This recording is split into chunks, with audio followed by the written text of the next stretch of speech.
नमस्कार दोस्तों, जय हिंद। मैं योगेश कुमार शर्मा स्वागत करता हूं आपके अपने YouTube चैनल जय हिंद अकेडमी में। प्यारे बच्चों, हम लोग पढ़ रहे हैं उत्सर्जन तंत्र अर्थात एक्सक्रीटरी सिस्टम। इसके अंतर्गत हम लोगों ने पार्ट फर्स्ट में स्टडी की थी कुछ हम लोग इस पार्ट में अध्ययन करेंगे। प्यारे बच्चों, हम लोग आज अध्ययन करने वाले हैं कि मूत्र में पाए जाने वाले उत्सर्जी पदार्थ के आधार पर जीव कितने प्रकार के होते हैं। साथ ही साथ जीवों में जो किडनियां पाई जाती हैं उन किडनियों के जो नाम है या किडनियों के जो प्रकार होते हैं वो क्या होते हैं, और जो वैसे जीव है जिनमें किडनी नहीं पाई जाती है उनमें किडनी का काम करने वाले अंग कौन कौन से होते हैं। तो दोस्तों आओ शुरू करते हैं आज की क्लास। ध्यान दीजिए, हेडिंग है उत्सर्जी पदार्थ के आधार पर जीवों के प्रकार, अर्थात जो मूत्र है उसमें कौन कौन से पदार्थ पाए जाते हैं। दोस्तों मोटे तौर पर मूत्र में पाए जाते हैं 3 प्रकार के पदार्थ, या तो अमोनिया, या तो क्या पाया जाएगा अमोनिया, या पाया जाएगा यूरिया, या फिर पाया जाएगा यूरिक अम्ल। दोस्तों अमोनिया निकालने वाले जो जीव होते हैं वो पाए जाते हैं जल में, जैसे कि मछली और टेडपोल। टेडपोल जो होता है मेंढक का बच्चा होता है, जवान मेंढक आएगा यहाँ पे, ठीक है। मेंढक का बच्चा होता है, पानी के अंदर रहता है केवल, तो टेडपोल जो होता है वो मेंढक का बच्चा है, जबकि एडल्ट मेंढक अलग होता है। तो मुद्दे की बात यह है कि वे जीव जिनके मूत्र में अमोनिया उत्सर्जी पदार्थ होता है उन जीवों को बोलते हैं अमोनोटेलिक जीव। क्या परिभाषा बनी अमोनोटेलिक जीव की? कि वे जीव जिनके मूत्र में अमोनिया उत्सर्जी पदार्थ पाया जाता है उन जीवों को कहते हैं अमोनोटेलिक जीव। आपसे पूछ सकता है, कर जाओगे, एग्जाम्पल पूछ सकता है तो कर जाओगे। तो मछलियां और आपकी ब्लू व्हेल मछली भी इसी में आ जाएगी। दोस्तों जो जीव पानी में रहता है ना, पानी में जो पानी में रहेगा वो अमोनिया त्यागेगा, ध्यान रखिए। अब बात करते हैं किसकी? यूरियोटेलिक जीवों की।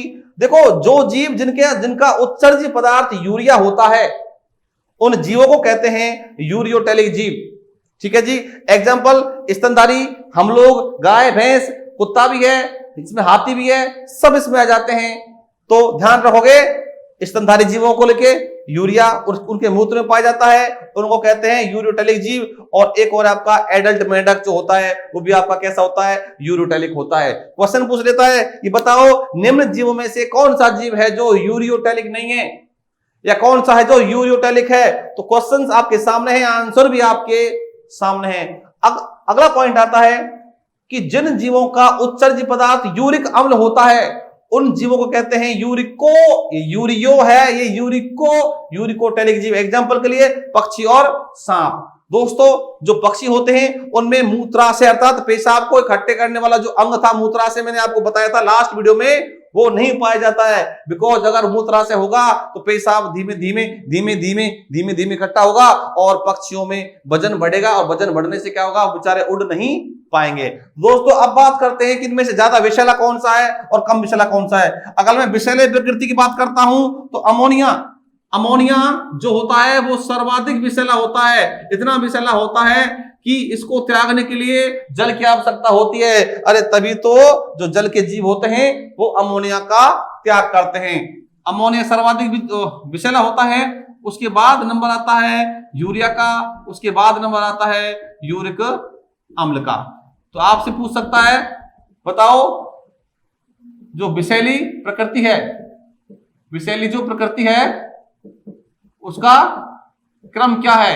तो दोस्तों विषैली प्रकृति का क्रम आपको ध्यान रखना है, ये होता है ये वाला।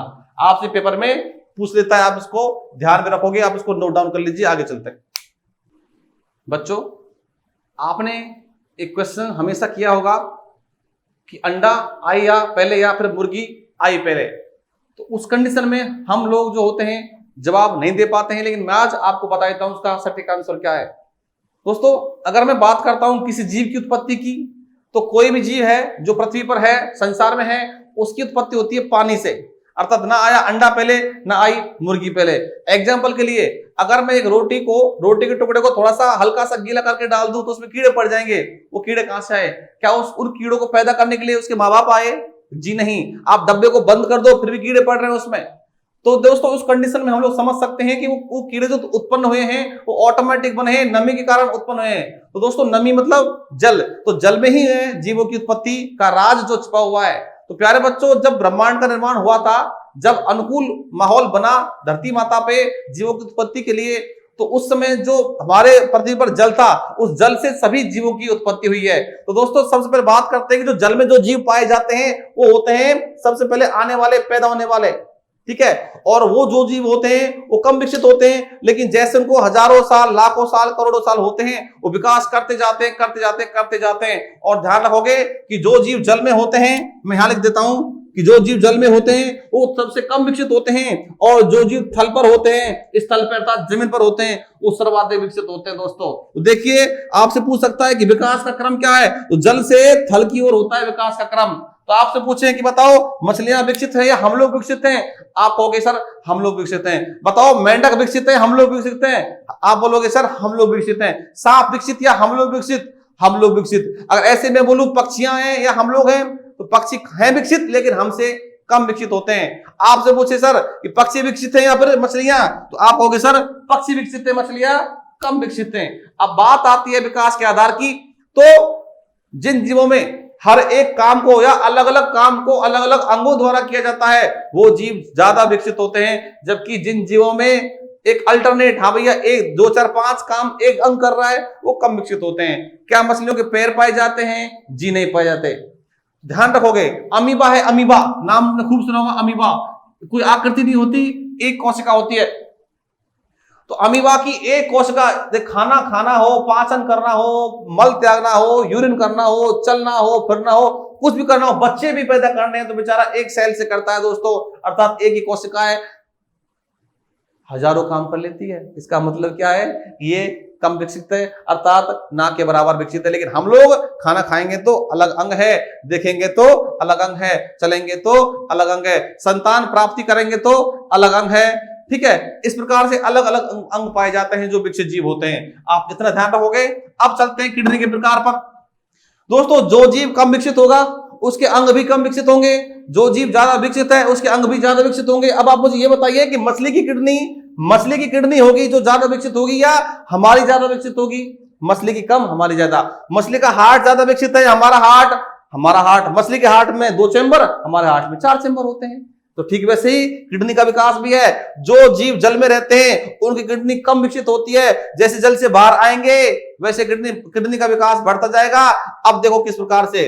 दोस्तों किडनी बताई 3 प्रकार की, एक तो प्रोनेफ्रिक किडनी, एक मीजोनेफ्रिक किडनी, एक मेटानेफ्रिक किडनी। दोस्तों प्रो माने होता है प्री अर्थात पहले वाले, मीजो अर्थात मध्य वाले, मेटा यानी कि बाद वाले, पीछे वाले। अब बात आती है कि जो जीव कम विकसित जीव होते हैं जैसे कि मछलियां, उनकी किडनी को कहते हैं प्रोनेफ्रिक किडनी। और जो जीव मध्यम विकसित होते हैं अर्थात ना तो ज्यादा विकसित है ना ही कम विकसित है, बीच वाला सिस्टम आ गया। जैसे कि आपका मेंढक है, मेंढक में भी किडनी है, और मेंढक की किडनी को क्या नाम दिया? उनको बोला गया कि इसमें मीजोनेफ्रिक टाइप की किडनी पाई जाती है। फिर उसके बाद आता है आप लोग स्तनधारी पक्षी और ब्लू व्हेल मछली, इनमें जो किडनी होती है उनको बोला गया मेटानेफ्रिक। हालांकि हम लोग स्तनधारी ज्यादा विकसित हैं, पक्षी कम विकसित हैं, फिर भी पक्षियों की किडनी को भी इस ग्रुप में डाल दिया गया है। आप लोग ध्यान रखोगे। अब बात करते हैं ब्लू व्हेल की। तो ब्लू व्हेल जो है वो बहुत बड़ा होता है, बहुत विकास कर चुका है, एकदम विकसित जीव होता है। उसकी किडनी मेटानेफ्रिक टाइप की है, ना कि प्रोनेफ्रिक की। एक मछली छोटी वाली, एक मछली बड़ी वाली। आप खुद बताओ कि छोटी मछली और ब्लू व्हेल मछली में कितना अंतर होता है? विकास का क्रम बहुत ही हाई फाई होता है ब्लू व्हेल में, इसमें कम होता है, इसलिए इस ग्रुप में डाला है उसको मेटानेफ्रिक में। आपको एक क्वेश्चन ध्यान रखना है। अब क्वेश्चन बनता कैसे है? क्वेश्चन बनेगा इस प्रकार से कि मेटानेफ्रिक किडनी किस जीव में पाई जाती है? ऑप्शन दे देगा आपको, कर सकते हो यहां से। ऐसे ही मीजोनेफ्रिक किडनी किस में नहीं पाई जाती है? ध्यान रखोगे, जिसमें है वो मेंढक है, जिसमें नहीं है वो ये आपके। इस प्रकार से दोस्तों आपको ये कंटेंट ध्यान रखना है, आप इसको नोट डाउन कर लीजिए। फिर आगे चलते हैं प्यारे बच्चों। अब देखते हैं कि जिन जीवों में किडनी नहीं पाई जाती है वो अपना काम किस प्रकार करते हैं। देखो कुछ जीव ऐसे होते हैं जिनमें किडनी नहीं पाई जाती, लेकिन किडनी वाला काम कोई ना कोई अंग करता है, उस पर नजर डालते हैं। देखो दोस्तों कॉकरोच जो है ये जीव है और ये उत्सर्जी अंग है, उत्सर्जी अंग। देखो भाई कॉकरोच अर्थात कीड़े, इंसेक्ट जो होते हैं उनमें किडनी वाला काम कौन करता है? वो करती है मेलपेगी ट्यूबल्स अर्थात मेलपेगी नलिकाएं। ध्यान रखोगे क्वेश्चन पेपर में पूछता है। ये पूछता है कि मैलपी की नलिकाएं उत्सर्जी अंग जो है वो किन जीवों में पाया जाता है, तो बोलोगे आप इंसेक्ट अर्थात कॉकरोच में पाया जाता है। फिर पूछता है केंचुआ, अर्थवर्म, जो बारिश के टाइम में लाल लाल रंग के सांप से छोटे छोटे होते हैं ना, उनको बोलते हैं केंचुआ। तो केंचुए में जो उत्सर्जी अंग होता है उसे बोलते हैं नेफ्रिडिया। क्या बोलते हैं इसको? नेफ्रिडिया। किडनी नहीं पाई जाती, ध्यान रखना, केंचुए में किडनी नहीं पाई जाती, कॉकरोच में किडनी नहीं पाई जाती। क्या पाया जाता है? किडनी के का काम करने के लिए ये अंग पाए जाते हैं, आप इनको ध्यान रखोगे। मकड़ी की बात करते हैं तो मकड़ी में जो अंग होता है किडनी का काम करने वाले अर्थात मूत्र निकालने वाले, ये कह सकते हैं, उनको बोलते हैं कॉक्सल ग्रंथि बोलते हैं इसको। क्या बोलते हैं? कॉक्सल ग्रंथि। और ध्यान रखोगे कि जो मकड़ी जो मूत्र निकालते हैं अर्थात उसका जो उत्सर्जी पदार्थ होता है वो होता है ग्वानिन पाया जाता है उसमें। हमारे में क्या मिलेगा? यूरिया। और मकड़ी के में क्या है? ग्वानिन पाया जाता है, आप ध्यान रखोगे। दोस्तों, एक चपटा कृमि, एक लिवर फ्लूक, एक टीनिया सोलियम, इसको कहते हैं हम लोग, इसे फीता कृमि कहते हैं, इसको फीता कृमि भी कहते हैं, फीता कृमि। चपटा कृमि, लिवर फ्लूक, टीनिया सोलियम या फीता कृमि, ये जो होते हैं आप ध्यान रखोगे, इनमें पाई जाती हैं ज्वाला कोशिकाएं। क्या पाई जाती है? ज्वाला कोशिकाएं पाई जाती हैं। ये होते क्या है दोस्तों? ये वो जीव होते हैं जो हमारी बॉडी अर्थात हमारी बॉडी के अंदर रहते हैं। इसको हम कह सकते हैं ये होते हैं हमारी बॉडी के अंदर रह के हमें नुकसान पहुंचाने वाले। आपने सुना होगा कि पत्ता गोभी के अंदर कोई जीव, अच्छा कीड़ा पाया जाता है, आप ये सुनते होंगे, वो जीव पाया जाता है, उस जीव के कारण इंसान की मृत्यु हो जाती है। ऐसे आपसे कहा होगा कि सुअर का मांस नहीं खाना चाहिए, सुअर का मांस खाने से क्या होता है? इंसान मर जाता है, क्योंकि सुअर के मांस में भी कुछ ऐसे जीव पाए जाते हैं जो हमें नुकसान पहुंचाते हैं। दोस्तों, उनको बोलते कृमि, अर्थात दूसरे इंसान के शरीर में रहकर, शरीर पर रहकर नहीं, शरीर में रहकर अपना पेट भरने वाले और इंसान अर्थात जीव को नुकसान पहुंचाने वाले जो जीव होते हैं उनको बोलते हैं कृमि। ये तीनों आपके कृमि हैं, चपटा कृमि, लिवर फ्लूक और फीता कृमि अर्थात टीनिया सोलियम। इनमें जो उत्सर्जी अंग होता है वो होता है ज्वाला कोशिकाएं। आपको ये ध्यान रखना है, उतार लीजिए। दोस्तों, मैं आपसे एक बात और बोलना चाहता हूं कि कुछ पदार्थ ऐसे होते हैं जो मूत्र निर्माण में वृद्धि करते हैं, जैसे कि चाय, कॉफी, बियर, शराब, इनको पीने से इंसान ज्यादा मूत्र जाता है। तो ऐसे पदार्थ को कहते हैं डाईयूरेटिक पदार्थ। क्या बोलते हैं? उनको बोलते हैं डाईयूरेटिक पदार्थ बोलते हैं। आपसे पेपर में पूछा गया है कि डाईयूरेटिक पदार्थ कौन कौन से होते हैं, तो नोट डाउन कर लीजिए। ऐसे पदार्थ जो मूत्र निर्माण में वृद्धि करते हैं, जिनको पीने से मूत्र ज्यादा आता है, उनको बोलते हैं डाईयूरेटिक पदार्थ, जैसे कि चाय, कॉफी, कैफीन, बियर, शराब, छाछ आदि ऐसे होते हैं। ठीक है दोस्तों, तो आज के हम लोग लेक्चर में इतना ही पढ़ेंगे, फिर मिलेंगे अगले लेक्चर अगले टॉपिक के साथ में। हम लोगों ने आज कंप्लीट किया है उत्सर्जन तंत्र। अब अगला टॉपिक हम लोग डिसाइड करते हैं कौन सा होगा। तब तक के लिए जय हिंद, नमस्कार। चैनल को सब्सक्राइब करना ना भूलें, वीडियो को लाइक करना भी ना भूलें और साथ साथ में शेयर करना भी ना भूलें। धन्यवाद।